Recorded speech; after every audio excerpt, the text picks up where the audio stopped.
You ask Tiger to solve. This deals with linear equations with one unknown. The final result is x equals 3. Let's solve it step by step. Group all x terms on the left side of the equation. Add 2x to both sides. Group like terms. Simplify the arithmetic. Group like terms. Simplify the arithmetic. Group all constants on the right side of the equation. Subtract 9 from both sides. Simplify the arithmetic.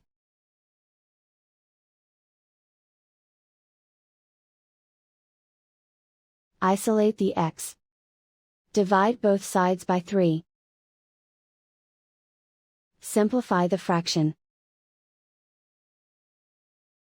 Find the greatest common factor of the numerator and denominator. Factor out and cancel the greatest common factor. And so the final result is x equals 3.